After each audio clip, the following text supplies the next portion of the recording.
지금부터 저와 함께 영상 하나를 중복해봐야 될 것 같습니다. 바로 한번 만나보겠습니다. 여기는 인천이고요.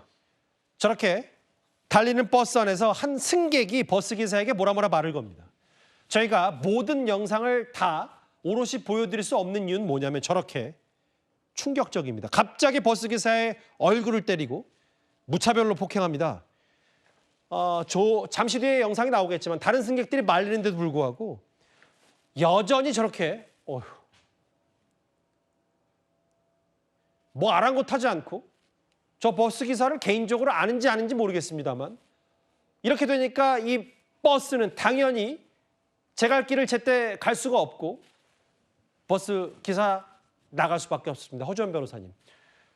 저 승객 만취였다면서요?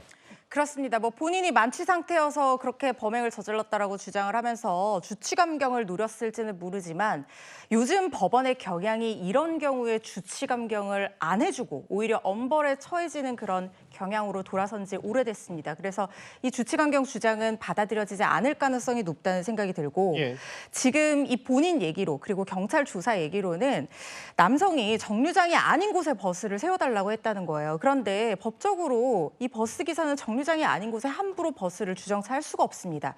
그래서 거부를 하니까 지금 운행 중인 그리고 승객이 여러 명이 타고 있는 버스 그 기사를 마구잡이로 저렇게 가격하고 얼굴을 가격하고 폭행을 해서 부상을 입었다는 거예요. 그런데 이 버스 기사는 끝까지 운전대를 놓지 않았다고 합니다. 왜냐하면 자신의 운전대에 뒤에 승객들 목숨이 달려 있잖아요. 그런데 막 맞으면서 운전대를 놓지 않고 방향을 잡으려고 하다 보니까 이게 잘 작동을 할 수가 없겠죠.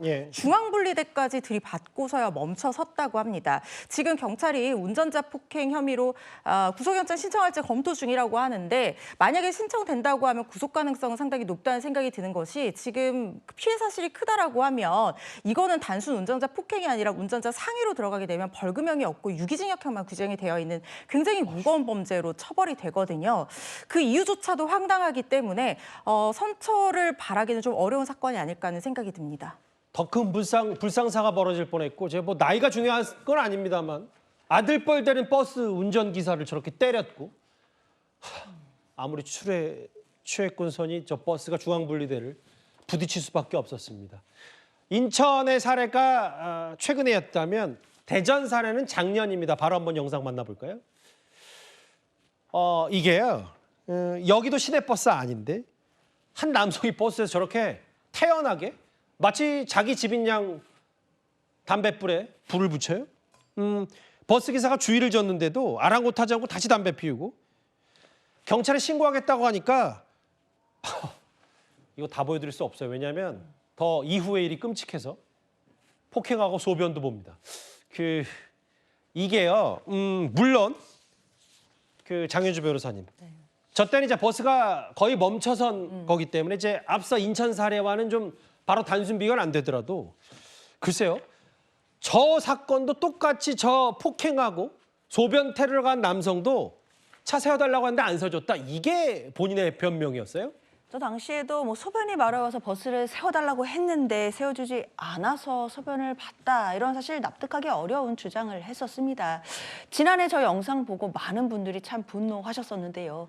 저 담배를 피는 승객 말고 다른 승객이 또 5명이 있었거든요. 그런데 그 안에서 막 흡연을 하려고 하고 또 다른 승객들이 있는 데서 막 난동을 부리니까 당연히 버스 기사가 가서 제지를 했던 것인데 그 부분에 대해서 다가와서 소변을 보고 폭행을 해서 버스 기사에게 상해를 입힌 사실 충격적인 사건이었기 때문에 많은 분들이 참 분노하신 것 같고요.